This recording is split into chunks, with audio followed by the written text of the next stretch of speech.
ओम नमो भगवते वासुदेवाय। ओम नमो भगवते वासुदेवाय। ग्रंथराज श्रीमद् भागवत महापुराण की जय।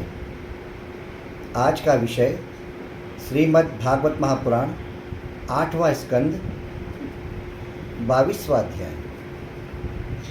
इस अध्याय में वर्णन आता है कि भगवान वामन देव ने बलि महाराज का सब कुछ छीन लिया। 2 पग में उन्होंने समस्त ब्रह्मांडों को, दिशाओं को, हर चीज़ को, जल थल आकाश सबको नाप लिया। और तीसरा पग कहारा को बलि, ये कहते हुए भगवान ने बलि महाराज को वरुण पाश में बंधवा दिया गरुड़ जी के द्वारा। तो श्रीमद् भागवत महापुराण में 8वें स्कंद के 22वें अध्याय में एक श्लोक है जिसका मुझे स्मरण नहीं है। आप जब भागवत ध्यान से पढ़ेंगे उसमें ये वर्णन आएगा। बड़े ही ध्यान से सुनने का विषय है, क्योंकि ऐसे विषय कभी भी सुनने को नहीं मिलते। परम गुरुदेव की कृपा से मुझे भी किसी आचार्य के माध्यम से इस ज्ञान पर प्रकाश प्राप्त हुआ। तो आप ध्यान से सुनिए। जब वामन देव ने बलि महाराज को वरुण पाश में बांध दिया और जब वे वरुण पाश की अशनीय पीड़ा को सहन कर रहे थे और सहसा हंस पड़े। भगवान सबके हृदय में परमात्मा रूप में विराजमान हैं। वे सब कुछ जानते थे, फिर भी बलि महाराज से पूछा कि हे बलि, तुम्हारे हंसने का कारण क्या है, बताओ।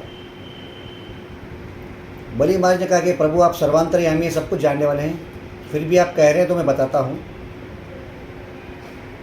आपने मुझ जैसे अत्यंत नीच कुल में पैदा हुए, असुर कुल में उत्पन्न व्यक्ति के पास आकर के 3 पग भूमि की याचना की। ये आपको शोभनीय नहीं है, क्योंकि आप ठाकुर जी है, परमात्मा हैं। आपको दूसरों के सुख के लिए स्वयं कष्ट उठाना पड़ा।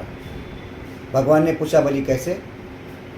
तो बलि महाराज ने कहा कि प्रभु, इंद्र का सारा वैभव जिसे मैंने हरण किया था उसको प्राप्त करने के लिए इंद्र ने आपसे याचना की कि प्रभु मेरा वापस से वैभव दिलाइए। और इंद्र की सभा में बड़े बड़े ज्ञानी विद्वान भी हैं और सभा में उसके गुरु देवगुरु बृहस्पति भी हैं। हे प्रभु सुनिए, अब ये दोनों भी मेरी दृष्टि में मूर्ख है। भगवान ने पुनः पूछा कि हे बलि कैसे?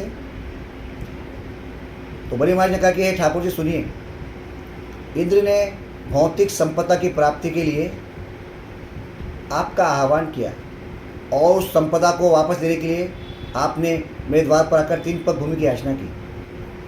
तो मेरी दृष्टि में इंद्र सर्वाधिक मूर्ख व्यक्ति है। तो भगवान ने कहा ठीक है बलि, इंद्र तो मूर्ख है, हम समझ गए, लेकिन बृहस्पति देव वो तो देवगुरु हैं और ऋषि हैं और ज्ञानी हैं, वो कैसे मूर्ख हुए?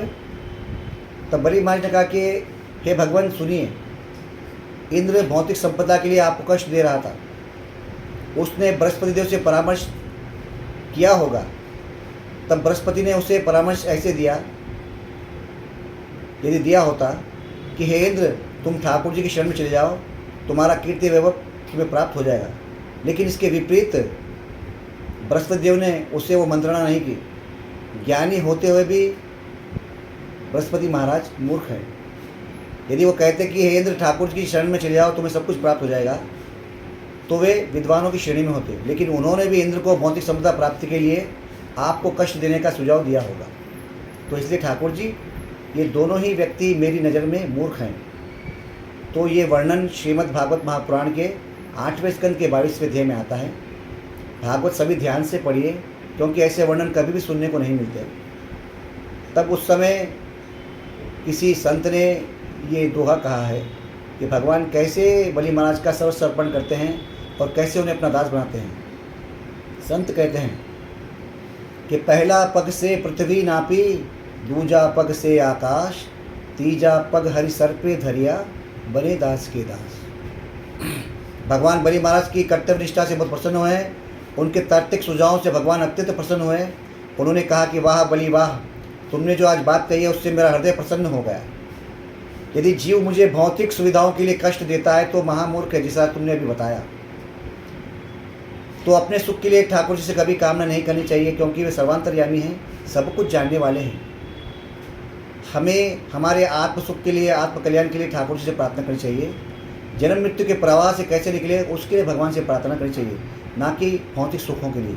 वो तो कालक्रम में जीवों को अपने पूर्व जन्मों के कर्मों के अनुसार प्राप्त होता है। तो भगवान वामन देव ने बलि महाराज को स्वतंत्र लोक प्रदान किया, जो इंद्र के स्वर्ग से बड़ा ही समृद्धशील और वैभवशाली नगर था। तो भगवान वामन देव का चरित्र जो कोई भी पढ़ता है, सुखदेव गोस्वामी राजा परीक्षित से कहते हैं कि उसके सारे अमंगलों का नाश होता है और शुभ लक्षणों का उसके यहाँ पदार्पण होता है।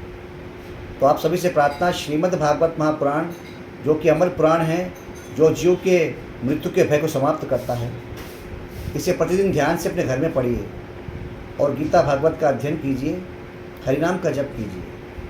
यही भागवत का सार है, क्योंकि भागवत में ऐसे कईयों कथाएं हैं, ऐसे कईयों सारांश हैं, ऐसे कईयों गुह्य रहस्य है, जो मैं आने वाली वीडियो में आप सभी को बताऊंगा। आप सभी को जय श्री कृष्ण, हरे कृष्ण, हरि बोल।